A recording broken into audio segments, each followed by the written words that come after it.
اب شکر گزار بندہ بننے کا کیا مطلب ہے؟ شکر گزار بندہ بننے کا مطلب کیا ہے؟ ایک شکر ہوتا ہے کہ ہم اپنی زبان سے شکر ادا کرتے ہیں. آپ نے کھانا کھایا تو کھانے کے بعد دعا پڑھی الحمدللہ الذی اطعمنا وسقانا وجعلنا من المسلمین. آپ نے اپنی زبان سے اللہ کا شکر ادا کیا. رات کو سوئے تھے, سو کے جب صبح اٹھے تو کیا دعا پڑھی الحمدللہ الذی احیانا بعد ما اماتنا والیہ النشور. آپ نے اللہ کا شکر ادا کیا, اللہ کی حمد بیان کی.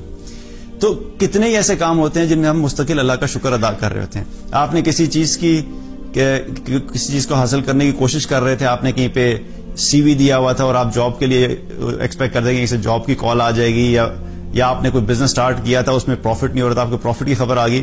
جو ہی آپ کو اچھی خبر ملی آپ فوراً سجدہ شکر کیا آپ نے. یہ بھی کیا ہے؟ اللہ کا شکر ادا کرنا ہے. تو ایک ہے ہماری زبان سے ہم اللہ کا شکر ادا کریں, یہ ایک اس کا سٹیج ہے. ایک کیفیت ہوتی ہے کہ دل کے اندر بھی وہ فیلنگ ہو کہ واقعی ہم اللہ کا شکر ادا کر رہے ہیں. آپ نے کھانا کھایا, کھانا کھا کے زبان سے تو شکر ادا کیا, لیکن دل میں بھی وہ کیفیت کہ اللہ کا اتنا کرم ہے کہ اللہ نے مجھے اس وقت کا کھانا کھلایا. کتنے ہی لوگ دنیا میں اس وقت موجود ہیں جو کہ ایک وقت کا کھانا بھی نہیں کھا سکتے, لیکن جو ہی مجھے بھوک لگی اللہ تعالیٰ نے مجھے کھانا دیا, اور نہ صرف کھانا دیا بلکہ وہ کھانا دیا جو میں اپنے مرضی سے کھانا چاہتا تھا, جو کھانے کا دل چاہ رہا تھا اللہ نے وہ کھلایا. تو دل میں بھی وہ فیلنگ ہونی چاہیے کہ اللہ کا بڑا شکر ہے. اور پھر اس کے ساتھ ساتھ جو اگلی سچویشن جو اصل میں شکر ہے وہ کیا ہے کہ ہماری زندگی اللہ کی اطاعت میں بڑھ جائے. شکر کا اگلا سٹیج کیا ہے کہ ہماری زندگی میں اللہ کی اطاعت مزید آ جائے. اللہ کے رسول صلی اللہ علیہ وسلم نے ہمیں یہ بتایا کہ واقعی اللہ کا شکر ادا کرنا کیسے ادا کرنا ہے. آپ صلی اللہ علیہ وسلم رات کو قیام کیا کرتے تھے, بہت لمبا لمبا قیام بھی کیا کرتے تھے, اور کئی دفعہ اتنا لمبا قیام کیا کہ اس قیام کی وجہ سے رسول اللہ صلی اللہ علیہ وسلم کی پنڈلیوں میں جو ہے ورم آ گیا. تو حضرت عائشہ رضی اللہ عنہ نے جب دیکھا تو انہوں نے عرض کی کہ یا رسول اللہ صلی اللہ علیہ وسلم, آپ اللہ کی اتنی زیادہ عبادت کرتے ہیں جبکہ اللہ نے تو آپ کے اگلے پچھلے گناہ سب معاف کر دی, تو پھر اتنی زیادہ عبادت آپ کیوں کرتے ہیں؟ تو رسول اللہ صلی اللہ علیہ وسلم نے کیا جواب دیا کہ عائشہ, کیا میں اللہ کا شکر گزار بندہ نہیں بنوں؟ یعنی اللہ نے میرے پہ اگر اتنا بڑا انعام کیا ہے تو کیا میں اللہ کا شکر گزار بندہ نہیں بنوں؟ تو رسول اللہ صلی اللہ علیہ وسلم نے شکر گزاری کس طریقے سے کی؟ اللہ کی عبادت میں مزید بڑھ کے, اللہ کی عبادت اور زیادہ کر کے. اسی طریقے سے جب ہماری زندگی میں کوئی بھی انعام ہوتا ہے, کوئی بھی نعمت ملتی ہے, تو اس کا ایک تو کیا ہے کہ ہم نے زبان سے شکر ادا کرنا ہے, دوسرا کیا ہے کہ دل میں شکر کی کیفیت ہو, اور تیسرا کیا ہے کہ ہم اپنی زندگی میں اللہ کی اطاعت میں اور آگے بڑھ جائیں. اللہ سبحانہ تعالیٰ نے مال دیا, تو مال آنے کی وجہ سے کیا ہے اللہ کا شکر ادا کریں اور آپ اللہ کی بندگی زیادہ کرنا شروع کر دیں.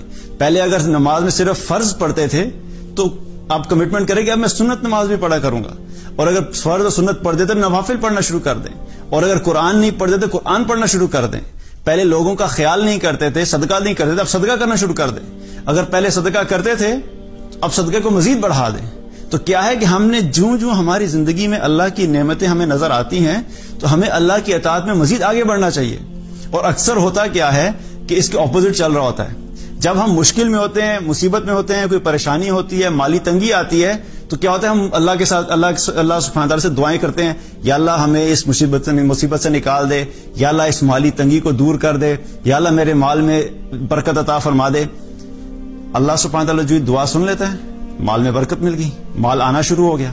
جو ہی مال آنا شروع ہوا تو ہونا کیا چاہیے تھا کہ اللہ کی فرما برداری بڑھنی چاہیے تھی. تو کیا ہوا, اللہ کی نافرمانی بڑھنا شروع ہو جاتی ہے. سب سے پہلا کام کیا ہوتا ہے کہ جا کے سب سے اعلیٰ قسم کا ساؤنڈ سسٹم لے کے آئیں گے, گھر میں ایک ہوم تھیٹر بنے گا جس میں موویز چلیں گی. کتنے لوگ ایسے ہیں نا کہ جن کو پیسے ملتے ہیں, مال آتا ہے, تو بجائے اس کے کہ اللہ کی فرما برداری اور اطاعت والے کام کرتے, وہ فوراً کیا ہوتا ہے کہ اللہ کی نافرمانی والے کاموں میں چلے جاتے ہیں. ادھر سجدہ شکر کیا, اللہ تیرا بڑا شکر ہے کہ مال مل گیا, اور ساتھ ہی کیا ہو کہ اگلا پلان کیا چل رہا ہے کہ ہوم تھیٹر لے کے آنا تاکہ بڑی اسکرین پہ موویز دیکھیں گے. پہلے چھوٹی اسکرین پہ گناہ ہو رہا تھا, اب کیا ہوگا, بڑی اسکرین پہ گناہ ہوگا. پہلے تھوڑی سی آواز میں گناہ ہو رہا تھا, اب بڑے ساؤنڈ سسٹم کے ساتھ گناہ ہوگا. اور اس طرح سے کتنی ایسی چیزیں ہماری زندگی میں ہوتی ہیں کہ ہم اللہ کی نافرمانی کی طرف بڑھنا شروع ہو جاتے ہیں.